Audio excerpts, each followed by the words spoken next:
Okay, सो आज के lecture में हम देखेंगे how to create a text file using visual editor. तो विजुअल एडिटर को शॉर्ट फॉर्म में क्या कहा जाता है? Y editor. तो फाइल बनाने के लिए कमांड के थ्रू अगर आपको फाइल बनाना है, देयर आर टू वेज। इधर you can create with the touch commands. So how you can create a file using command? Command के थ्रू अगर आपको फाइल बनाना है तो आपके पास दो तरीके होते हैं। पहला कौन सी कमांड है? टच कमांड है, और दूसरी कमांड जो आज हम सीखने जा रहे हैं वो वाई कमांड है। ठीक है, वाई कमांड, टच कमांड एक सिंपल है, एक सिंपल कमांड है, हर कोई सीख सकता है। वाई कमांड थोड़ी सी एडवांस है और इसको समझना पड़ेगा आपको। ठीक है, तो जो वाई कमांड के थ्रू अगर आपको कोई फाइल बनानी है तो वो थोड़ा एडवांस है। इसमें बेसिकली दो मोड चलते हैं। पहला मोड होता है इंसर्ट मोड और दूसरा मोड होता है कमांड मोड। इंसर्ट मोड में जाने के लिए आपको आई प्रेस करना है और कमांड मोड में जाने के लिए आपको एस्केप प्रेस करना है।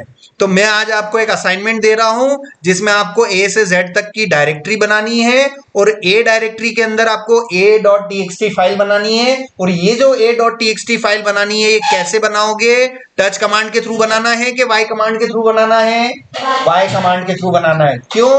क्योंकि आज की क्लास के अंदर हमें सीखना ही क्या है? How to create a file using vi editor. Clear है? तो चलिए असाइनमेंट को स्टार्ट करते हैं। सबसे पहले ओकेलैब स्किट्स फोल्डर में गए, यहां पर राइट क्लिक किया और सबसे पहला काम है एक फोल्डर बना लेते हैं, एक ए नाम का फोल्डर बना लेते हैं। ये ए नाम का मैंने क्या बनाया?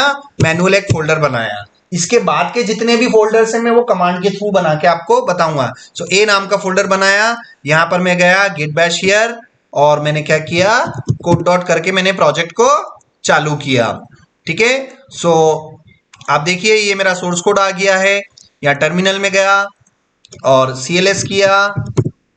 ठीक है, इस अप एरो पे क्लिक करने पर ये पूरा जो टर्मिनल है पूरा एक्सपांड हो जाएगा। छोटे टर्मिनल में कितना काम करोगे, ज्यादा लिख नहीं पाओगे, आपको थोड़ा उसको एक्सपांड करना है। तो ये डाउन एरो, अप एरो, तो इस पे क्लिक करते ही आपको टर्मिनल का ज्यादा स्पेस मिल जाएगा, क्योंकि वाई एडिटर एक एडिटर होता है और एडिटर को क्या चाहिए? ज्यादा स्पेस चाहिए काम करने के लिए, है ना। तो चलिए पहली फाइल बनाते हैं। असाइनमेंट के अनुसार ए डायरेक्टरी के अंदर कौन सी फाइल होनी चाहिए? a.txt file. तो चलिए vim स्पेस फाइल का नाम a.txt, जैसे ही मैं इंटर करूंगा तो देखिए इस प्रकार से ये आ जाएगा। और ये जो इंटरफेस आपको दिखाई दे रहा है ये हमारा विजुअल एडिटर है। कौन सा एडिटर है? Visual editor. तो इसमें आप दो तरीके से काम कर सकते हो, या तो कुछ लिख के फाइल को सेव कर लो या डायरेक्टली आप सेव कर लो। तो कुछ लिख के सेव कर लेते हैं। चूंकि एक a.txt फाइल है तो यहां पर मैं कुछ भी लिखना चाहूंगा, तो यहां पर मैंने लिखने के लिए मुझे किस मोड में जाना पड़ेगा? मुझे इंसर्ट मोड में जाना पड़ेगा। कुछ भी लिखना है फाइल के अंदर तो आपको किस मोड में जाना पड़ेगा? इंसर्ट मोड में जाना पड़ेगा। और इंसर्ट मोड में आपको जाने के लिए क्या प्रेस करना पड़ेगा? आई। तो आप देखिए मेरे कीबोर्ड पर जैसे ही मैं आई प्रेस करूंगा तो नीचे क्या लिखा हुआ आ गया? इंसर्ट मोड में। अब मैं इसमें कुछ भी लिख सकता हूं। मैंने हेलो लिख दिया। क्या लिख दिया मैंने? हेलो। कुछ भी लिख सकते हैं, हेलो, हाउ आर यू, कुछ भी मैसेज मैंने लिखा, है ना। अब मुझे जो लिखना था वो मैंने लिख दिया है। अब इस फाइल को मुझे सेव करना है। तो सेव करने के लिए आपको इंसर्ट मोड से बाहर निकल के आपको किस मोड में जाना पड़ेगा? कमांड मोड में जाना पड़ेगा। तो कमांड मोड में हम कैसे जा सकते हैं? एस्केप के थ्रू। अभी मैं किस मोड में हूं बताइए? या नीचे नीचे अगर इंसर्ट लिखा हुआ है मतलब आप किस मोड में हैं? अभी इंसर्ट मोड में काम कर रहे हैं। अब आपको फाइल को अगर सेव करना है, आपको बाहर निकलना है, तो एक्चुअल में आपको कमांड मोड में जाना पड़ेगा। तो कमांड मोड में जाने के लिए कौन सा की प्रेस करना पड़ेगा? एस्केप। ESC को क्या बोलते हैं? एस्केप की, है ना। तो ये यहाँ पर टॉप लेफ्ट कॉर्नर पे एस्केप की है। ये जैसे ही मैं प्रेस कर रहा हूं, ये जैसे ही मैंने प्रेस किया तो देखो इंसर्ट लिखा हुआ हट गया यहां से।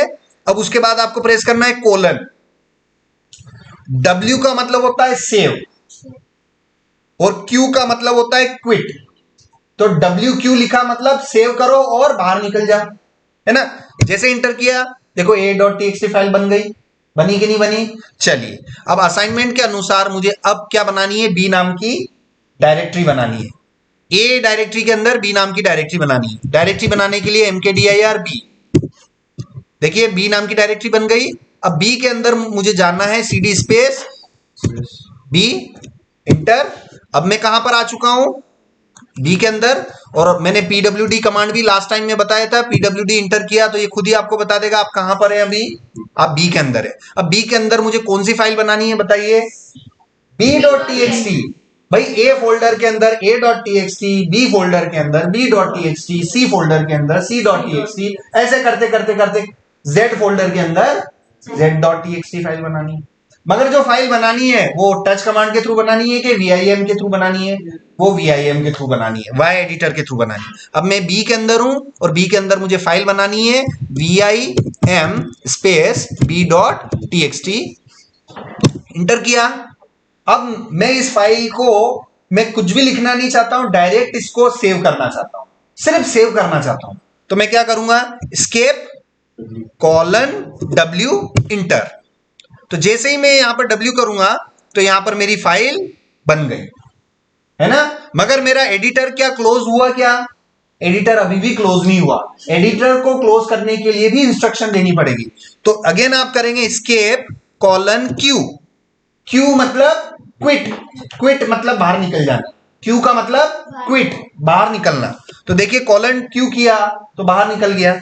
अगेन मैं आपको इसके जो शॉर्टकट्स हैं वो मैं आपको लिख देता हूं। W का मतलब होता है सेव और Q का मतलब होता है क्विट, क्विट का मतलब बाहर निकल जाना, समझ में आया। और WQ एक साथ लिख दूं मतलब सेव एंड क्विट, सेव करो और बाहर निकल जाओ, ठीक है ना। तो अब देखिए b.txt को मैंने अलग तरीके से सेव किया। चलिए अब B के अंदर मुझे mkdir C नाम की डायरेक्टरी बनाई, C के अंदर गया,